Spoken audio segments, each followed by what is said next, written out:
Welcome to Mad Stories. Please don't forget to give us a like, subscribe to this channel, and turn on the notification bell to get notified when the next part is out. As the weeks turned into months, Amara began to change. Slowly, her anger started to fade, replaced by a sense of calm she had never known. She found herself laughing again, genuinely enjoying the moments she spent with her family.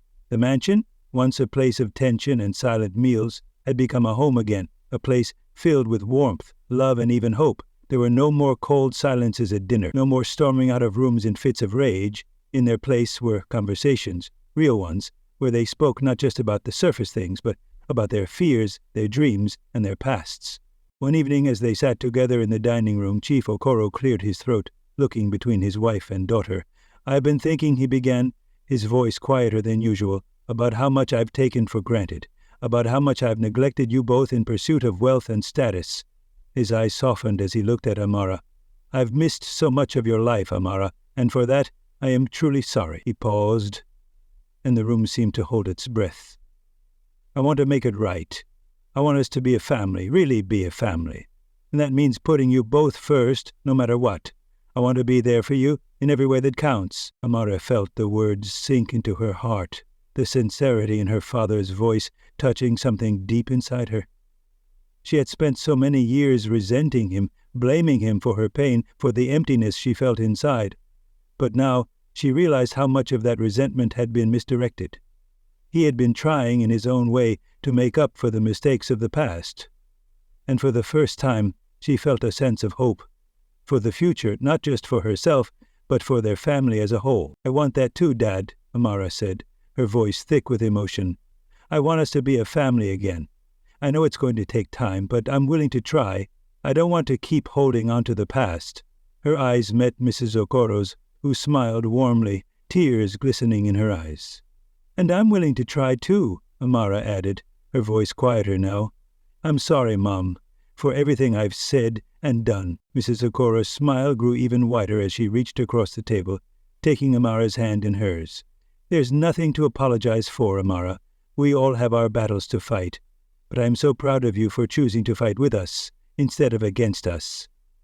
The warmth in her voice made Amara's heart swell, and for the first time in a long time, she didn't feel so alone. The evening passed with a newfound sense of connection between the three of them. They talked about everything, about the past, the present, and even the future.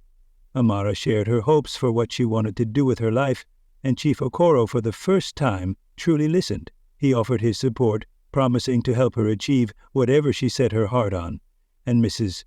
Okoro, too, shared her own dreams and aspirations, showing Amara that there was more to life than just the hurt and anger she had carried for so long. It was a moment of pure, unfiltered family bonding, a moment that Amara would never forget. The following weeks were filled with new experiences. Amara, Chief Okoro, and Mrs. Okoro began to take regular trips together, spending time outdoors, exploring Nigeria, and making memories that would last a lifetime. They visited the peaceful beaches of Calabar, walked through the bustling markets of Lagos, and even traveled to the serene hills of Jos. Amara had never realized how much she had been missing out on by keeping herself isolated. With every new adventure, she felt the weight of her old wounds lifting, replaced by a sense of freedom and joy. But despite the progress, Amara still had a long way to go. There were days when the pain from her mother's death resurfaced, when the grief threatened to swallow her whole. On those days, she would retreat to the garden, the place where her mother's memory was most vivid, and she would allow herself to cry. But she no longer cried in anger.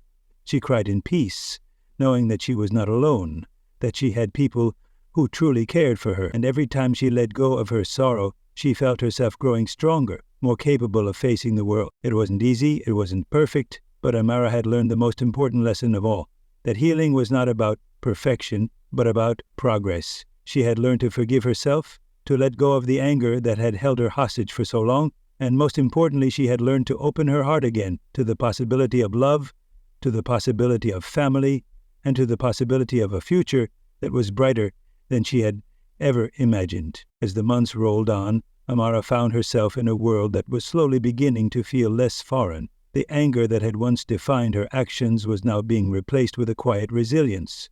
It wasn't that the pain from her past had disappeared. It would always be a part of her. but she had learned to live with it, to carry it without allowing it to define her future.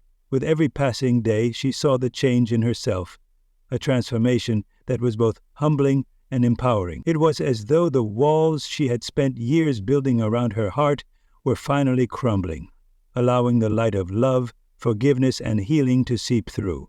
Her relationship with Miss Okoro had grown stronger too. The once tense dynamic between the two women was now one of mutual respect and understanding. They spent time together, shopping in the local markets of Lagos or cooking traditional Nigerian dishes in the kitchen, laughing as they tried new recipes. There were still moments when old tensions surfaced, when Amara would snap at her or withdraw, but they were fewer and farther between. Miss Okoro never took offense. Instead, she would patiently wait for Amara to come around, knowing that healing couldn't be rushed. One afternoon, as Amara and her father sat in the grand living room, sipping on freshly brewed tea, Chief Okoro cleared his throat. "I've been thinking," he began, his voice carrying a note of seriousness that immediately caught Amara's attention.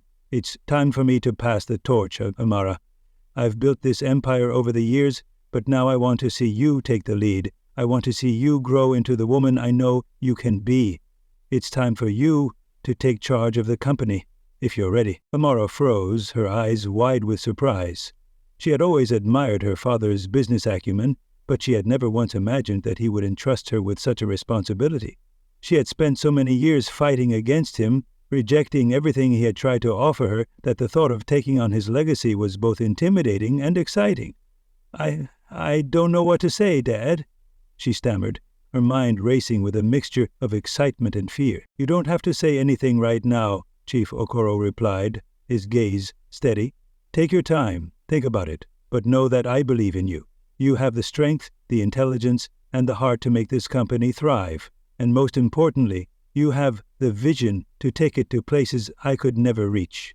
His words were a powerful affirmation, and Amara felt a swell of pride rise within her. For the first time, she truly felt seen, not just as his daughter, but as someone with her own potential, someone capable of achieving greatness. The following days were filled with deep contemplation. Amara spent hours walking through the mansion's sprawling grounds, her mind weighed down by the decision before her. She wasn't sure she was ready to take on such a monumental task. There were still parts of her that doubted her abilities, still parts of her that felt insecure, unsure of her worth. But there was another part of her, the part that had fought so hard to heal, to grow, and to become stronger, that believed she could do it. She had already overcome so much. Maybe this was just another challenge, another step in her journey. One evening, after a long day of reflecting, Amara sat down with Mrs. Okoro in the living room. "I've been thinking about what Dad said," she began, her voice steady but unsure. "He wants me to take over the business. I don't know if I'm ready, though. I don't know if I have what it takes to lead, to carry on his legacy." Mrs. Okoro smiled gently, her eyes filled with understanding. "You're stronger than you think, Amara, and you don't have to do it alone.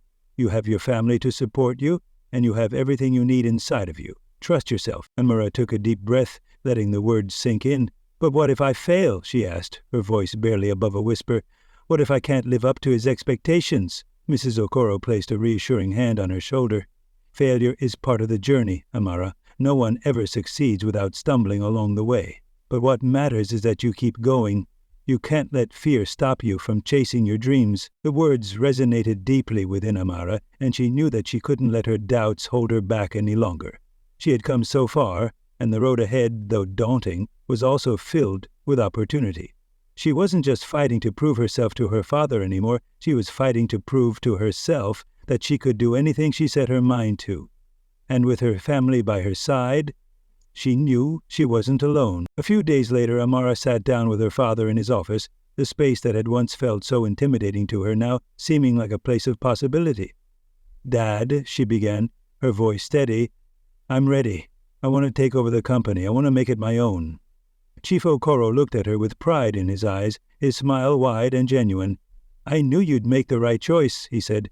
"I'm proud of you, Amara.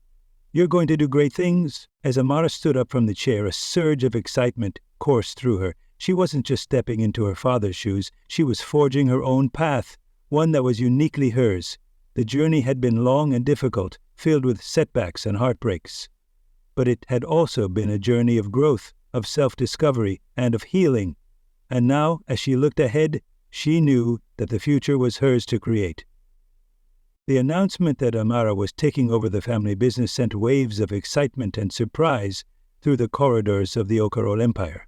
Within days, the news spread throughout the company, and the employees who had once viewed her as nothing more than the spoiled, angry daughter of their wealthy boss now looked at her with a renewed sense of respect.